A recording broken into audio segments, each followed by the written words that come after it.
Minister, Energy, Mines and Petroleum Resources. Thank you very much, Madam Speaker. I am very pleased today to rise in support of budget that was delivered by the Minister of Finance just a week ago today, actually. And first, before I start conducting my comments on the budget, I just want to acknowledge some of the people that are in my riding who are holding down the fort at my constituency office. Lori Langell, who has been with me since I ran for the nomination to be the candidate for the New Democratic Party for Nelson Creston. She is just a stellar human being who works every single day for the people of our constituency and has just been delivering excellent service to them for almost 10 years now. Also in my constituency office is another wonderful person, Tessa Bendig, who is always answering the phones and making sure that people are connected to the services that they need throughout the community. And the two of them combined are a real powerhouse and working for the benefit of people that I represent. A new addition to my constituency office is a young woman from the Kootenays. Her name is Danica Hammond. She's my executive assistant for the ministry, and she's been doing a really great job at connecting people in the area to ministry services, helping people throughout British Columbia actually get connected with ministry services and get information as well about the ministry and the type of things that we do on the ground every single day. And it's wonderful to have such a bright young woman from New Denver, which is a metropolis, I believe, of about 600 people in my constituency office, and having that background in the region. And of course, let me just give a shout out as well to my ministerial office staff. We have Kate Duncan, who's my administrative coordinator, Lisa, whose last name I'm not going to brutalize right now. She's our administrative assistant. She's the bright, shiny face that you see when you come into the ministry office. Melissa Sanderson, who is just a phenomenal superstar of a staff person, who's my senior ministerial assistant, and Scott Andrews, who has been working in my office for about 6 months now, 7 months actually. He started the same time that my son was born, so 7 months now. And prior to that was James McNish, and I've just really been fortunate to be surrounded by such wonderful staff people. And of course, I could get started on the senior executive of the ministry, but Madam Speaker, I do need to start making some comments on the budget before you shut me down. So I want to just say thank you so much to everybody in the ministry for their diligent and hard work that they deliver day in and day out for people of British Columbia. And before I do move on to my comments for the budget, it would be horrible for me to not recognize my wonderful husband, Zach Madieshin, who is currently on parental leave looking after our little one, who's 7 months old, Xavier. My family grew this year, and it's just been such a delight to be a mother, especially to the little guy that I have, who was with me last night at the reception for Mining Day and just absolutely enjoying the opportunity to socialize with so many people. So, Madam Speaker, this budget, when I first read it and got to hear the Minister of Finance deliver her full speech and talk about all the things that are in this budget, the word that came to my mind to describe it was beautiful. This is a beautiful budget. And one of the reasons why I think it's so beautiful is that it truly reflects the values of the people that I represent. And not surprising, Honourable Speaker, I think that I come from the best riding in the province, Nelson Creston. You can't look anywhere in that entire riding and not see the beauty of British Columbia, the beautiful mountains, the forests, the wildlife. The Kootenay Lake is just stunning, no matter what season it is, and whether you're skiing in the wintertime, hiking in the summer. Absolutely, no matter where you are in Nelson Creston, it's beautiful. And the people from this area are beautiful. They have strong values, the idea that we help one another and that government has a responsibility to provide services, to put people first, and not just rich people, everybody, Honourable Speaker. That is the value base of the people that I represent. And that's why this budget is so beautiful, because it represents the values of beautiful British Columbia. So I want to talk about some of the things that are going to have a really positive impact for the people that I represent. As you can imagine, when I call up my local media and talk about some of the things that we're doing here in Victoria, what they want to know is what is in it for the people in our area? What's in it for people who live around Kootenay Lake? Well, this is for all British Columbians, and it's also for people who are living around Kootenay Lake. We're eliminating the medical services premium. We are eliminating MSP. This is equivalent to one of the largest tax cuts in BC history. So what does that mean? No longer do we have a regressive tax that charges everybody, no matter what their income, the same amount just to get health care services. We don't have that anymore in British Columbia. Rather, we have a more progressive tax system that's going to be paying for our health care that employers are going to be taking on. And the thing is when you are able to employ people, it's important that we also have the health care services that they need so that they can come to work every single day healthy and ready to do their job. And Honourable Speaker, that we have created, that we have eliminated the MSP is a huge benefit to the people I represent who are struggling to make ends meet. Whether it's been the affordable housing crisis or not being able to get childcare or having to pay MSP premiums and going up and up and up and up over the 16 years of the BC Liberal government, and the effects that rate increases at BC Hydro have on Nelson Hydro or Fortis customers as well. Honourable Speaker, rate hikes at ICBC and how that all increased over 16 years. People in my area needed a break. They were struggling. Things that we don't have direct influence over, food pricing, for example. And we are actually doing a lot on agriculture, and I'm going to come back to that, Honourable Speaker. But broadly, food pricing is something that happens in the private market, and that's been increasing quite substantially over the last decade or so. All of these things come down onto the same people, and that we're able to put $900 a year back into the pockets of people in my area is going to make a huge difference for them. For families, though, they're getting more. They're getting more than just the elimination of the MSP. They're getting the Child Opportunity Benefit. And that benefit, we're changing the parameters around that benefit because up until March 31st, that benefit was only available for families with children 6 years and under. Going forward, starting in October 2020, once we put the application forward to the Canada Revenue Agency and we work with them to develop this new benefit and all the wonderful administrative paperwork that comes with this, and once it's online in October 2020, that benefit will now be available to families with children up to 18 years old. So that's another 12 years that families are going to be able to access this benefit. Honourable Speaker, and that benefit is also going up. $1,600 a year for one child. The more children a family has, the more of that benefit that they will also get. So, for example, $1,600 for one child, $2,600 for two children, $3,400 for three children, and so on, Honourable Speaker. And what this is going to mean for families in my area is that they're going to have more funds in their pockets to buy school supplies, to put food on the table, to pay for running shoes, to pay for field trips. The list goes on. I remember when I was in opposition, Honourable Speaker, and bringing forward the issue of the child support clawback and speaking to children of parents with disabilities who relied on income assistance on disability and that they weren't getting their child support, what that meant for them. And it meant those very items, school supplies, food on the table, new clothing.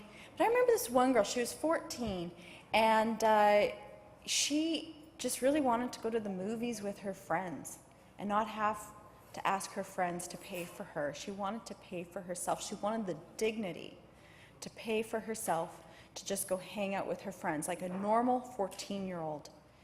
And more money in the hands of families are going to mean that they are going to be able to do that. They're going to be able to afford those activities for their children right up until 18 years old. And I know I used to go to the movies quite a bit in Nelson and Creston, Honourable Speaker. I haven't done that in 7 months. My nights are occupied now, such as they are.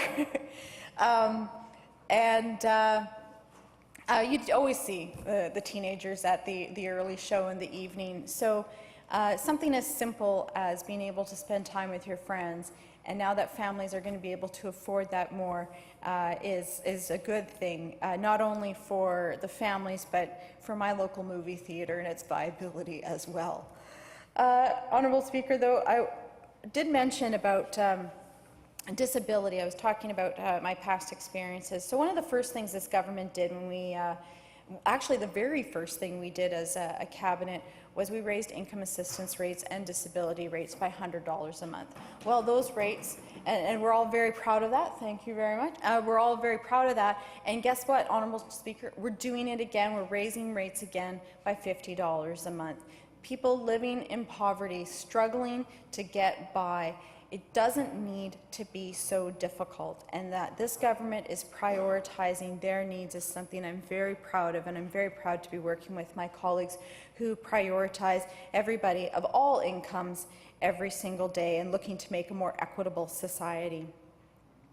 On that note, we know that BC has been living through an affordable housing crisis for many years, and the previous government didn't do a whole lot about it. There's some talk about it, but at the end of the day, they didn't crack down on speculation. They let those safety deposits in the sky keep getting built over and over again, rather than putting money towards affordable housing and making sure that we have a wide range of market as well as social housing available at more affordable rates for British Columbians. This government is continuing on its path to tackle that crisis. We have announced a registry to deal with the pre-sales of condo flipping, and we've talked about speculation tax and what that's doing for British Columbians across this province in terms of making housing more affordable. We've addressed the cost of putting a school tax on very wealthy or very pricey homes of over $3 million. And so we're looking at how we can create greater equity in the overall housing market and the private market, but we're also committed to delivering on new units that we can build as a government. And we have a $7 billion plan over 10 years for 114,000 units. And this budget continues on that plan rather than abandoning it or pretending that somehow things are all better now. We recognize that it's going to take several years to address this, and that's exactly why we have developed the plan that we have. And so British Columbians can have confidence that there won't be a time when this government, our new Democratic government, is going to be stepping away from its responsibilities to make sure that we have affordable housing in British Columbia for British Columbians. And Honourable Speaker, I think it's important to note as well that we are not the only ones actually active on the file of affordable housing and develop affordable housing. I want to share with you a story that came from Mining Day yesterday. Teck in Elkford, in the Elk Valley, just in the riding next door to mine in Kootenay East, they see a very strong need for worker housing in Elkford in conjunction with their growing mining operations.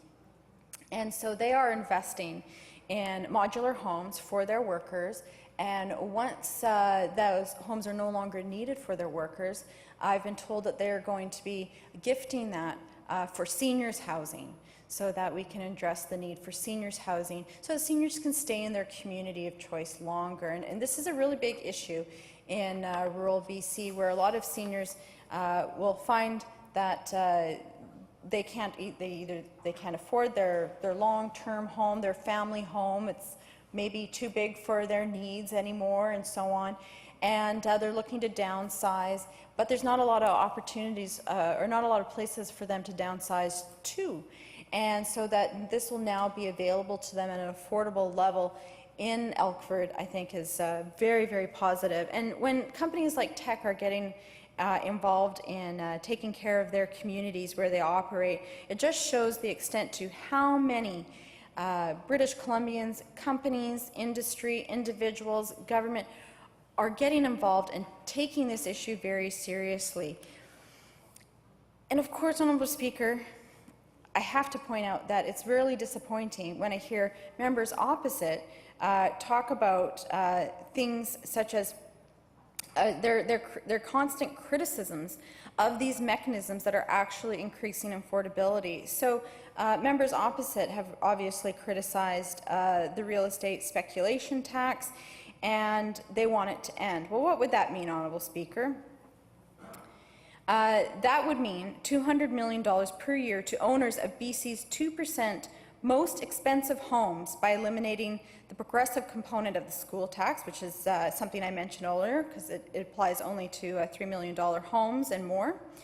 It would mean $185 million to people with multiple vacant homes by cancelling the speculation tax. So when they criticize the speculation tax, what they are doing is saying those who have vacant homes, the dark windows in our communities that actually function to reduce vacancy and drive up demand and therefore drive up pricing, they want to give more money back to those folks rather than make sure that those units are actually open and available to improve the vacancy rate, improve the pricing in our rental markets.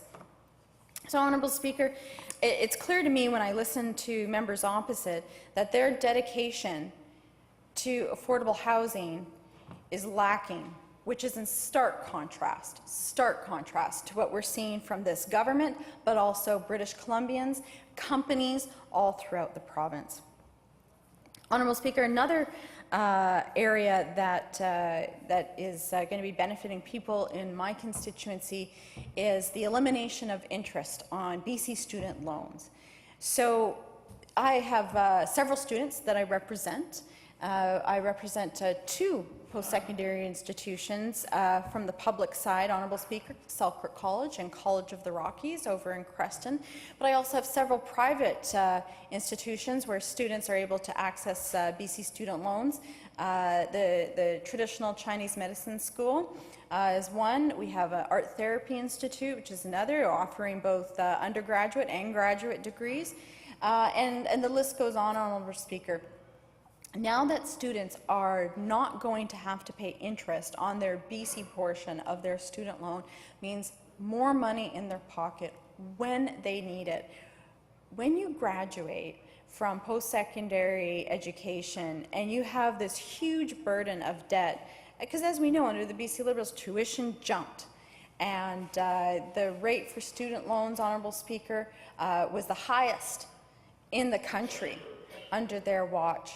And of course, that burdened young people with debt just when they were getting started in life. So we're doing what we can with this budget to reduce that burden and make life more affordable for our students, and that's by eliminating interest on student loans. As a former critic for advanced education, former post-secondary student myself, I'm very proud of this. I've already paid off my student loans and I paid interest in full. And so I'm very happy that students going forward don't have that same situation that I've had and are able to afford basic necessities right when they're getting started. Honourable Speaker, there's a lot in this budget that is going directly to my ministry, the Ministry of Energy, Mines and Petroleum Resources, because my ministry is responsible for delivering on several of the programs related to Clean BC. And the idea that we have a responsibility to reduce our impact on climate change and do what we can to decarbonize our economy here in British Columbia is a value very, very strongly held by the people that I represent. And so I'm very proud that I'm going to be working with my ministry staff and working with the Climate Action Secretariat and the Advisory Council, and working with all members in terms of delivering on Clean BC. In fact, what I told folks back home when I calculated up the amount of megatons that we plan to reduce, the megatons of greenhouse gas emissions that we plan to reduce with Clean BC, my ministry is responsible for 2/3 of those reductions. And so some of the things that we are investing in with Clean BC. I'm going to give you some large numbers, and then I'm going to break it down for how it will impact people on the day-to-day. So we have $107 million to help British Columbians switch to cleaner transportation through point-of-sale incentives, and that's for zero-emission vehicles. So it's about moving our fleet of cars on the road from a carbon-based combustion engine that's burning carbon-based fuel to a zero-emission vehicle, whether it's electric, whether it's hydrogen, or whether it's there's different types of hybrids out there, Honourable Speaker, where they're called plug-in hybrids. So all of those types of vehicles are now a part of our zero-emission vehicle program, but also part of our mandate. This is part of achieving that overall mandate that we announced last fall, and the intention is that all new cars being sold by 2040, all of them will be a zero-emission vehicle. And Honourable Speaker, I think it's possible because the demand in this province is so high. The wait lists that car dealers are seeing for zero-emission vehicles, some of them for Tesla 3, some of them are 2-3 years long. The demand is absolutely there. So we need to make sure that we have the supply, and this mandate actually helps us achieve that goal of getting enough supply of these vehicles into British Columbia so that we can meet the demand here in our province to reduce our impact on climate change. But a lot of these vehicles are fairly pricey, and we acknowledge that. And so we want to help people, we want to incentivize people to buy these vehicles, and we don't want price to be a barrier as we are transitioning. So as I said, $107 million. So how does that break down? Well, for most British Columbians, they're going to be able to save up to $6,000 on the purchase of their new zero-emission vehicle, and approximately that will work out in terms of their annual fuel cost. That'll be a savings of $1,500 if they are switching to electric vehicles from your typical gasoline fuel vehicles. One of the other areas in Clean BC that is integral to the overall program is ramping up Efficiency BC. And so this particular program is focused on, and we announced it just last fall in September, it's to green our buildings. It's to make our buildings more energy efficient, hence the name Efficiency BC. And so we have $58 million in addition to capital funding to make buildings more energy efficient. And so this $58 million is going to be including incentives for homes and businesses to install high-efficiency heating equipment and building envelope improvements. So what does that mean for people back home? And this is, I think, a really great opportunity for people who live in my riding, because there's a lot of heritage homes. Nelson is actually known as a heritage city. And so if you can't go down a street in Nelson without seeing heritage buildings, and most of those buildings actually being heritage buildings. And so this is a great program for people to access to make that heritage building codes were much different 100 years ago, to make that building more energy efficient. So that could be helping people to replace their windows, or switching from a fossil fuel heat source to an energy efficient electric air source heat pump. So there's $2,000 available if you're looking to do that. If you're looking to make that switch, there's $2,000 available to do that through Efficiency BC.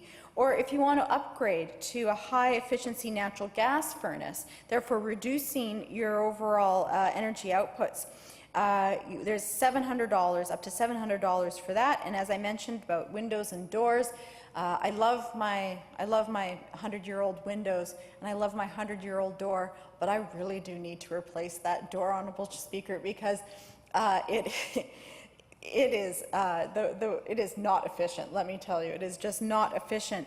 And so for those in my community who have the same type of situation as me with the heritage door, heritage windows, there's $1,000 to upgrade your windows and doors and to be better insulated in your home. So there's a variety of things that people can access to ensure that they're reducing their impact on climate change, but to make it more affordable. Because at the end of the day, that's what this government wants to be doing. We want to make life more affordable for British Columbians, and as I've touched on many avenues in which we're doing that, helping people to reduce their energy costs, to reduce their energy consumption, and doing it in a way that makes it more affordable, I think is part of why this budget is so beautiful. Honourable Speaker, part of Clean BC, though, is also about electrifying our gas fields. There's, if we can move industry from burning fossil fuels to run its processes, to run its operations, and move them on to clean electricity that we generate here in British Columbia through BC Hydro's hydroelectric dams, through renewable resources that are emission-free, we are reducing our impact on climate change. And so we have programmed to do exactly that, which is targeting specifically our natural gas fields up in the Northeast. The Northeast, what a lot of people in British Columbia don't know, the Northeast actually provides British Columbia, more than 58% of British Columbians, with their heating source for their home. And that's not going away anytime soon. So how can we make this industry, and this industry wants to know, how can they become more energy efficient? And so we have identified a way to do that as part of our Clean BC plan, and we're going to be delivering on that as well. One of the things, though, that we have to recognize is that not every jurisdiction has a carbon tax. And so I want to talk about the carbon tax a little bit, because here in British Columbia, it was actually the previous government who instituted the carbon tax, and we've kept that carbon tax, recognizing that it actually does have value in terms of incentivizing industry and individuals to reduce their carbon emissions. But we also want to make sure that it is not hindering our competitiveness, to make sure that should we hinder competitiveness in our industries, that could have a negative impact in terms of job creation or maintaining the existing number of jobs that we have. And many of our industries, such as mining, and I'll come back to mining in a bit, Honourable Speaker, that mining plays a considerable role in BC's economy. It's a foundational industry, and I just noticed that I've got 2 minutes left and I've got so much more to say. So I'm going to quickly say that we put $20 million into mining to put more boots on the ground so that we can clear up the backlog of permits that happened under the previous government, and we can ensure that we are enforcing health and safety and environmental protection so that the industry is sustainable and so that people are not at risk of losing their jobs should a situation like Mount Poly. We want to prevent that from happening, not bury our heads in the ground. And I know that industry is very supportive of this, unlike what the critic for mining said earlier in his speech. But we've also made permanent 2 important tax credits that are going to promote exploration so that we can grow the industry in this province, Honourable Speaker. I could speak. I wish I was the designated speaker for this, because I could speak for hours about how great this budget is for the people I represent, for British Columbia, and I am so proud to be standing here in support of what is a beautiful budget for beautiful British Columbia that is delivering on the needs of British Columbians every single day.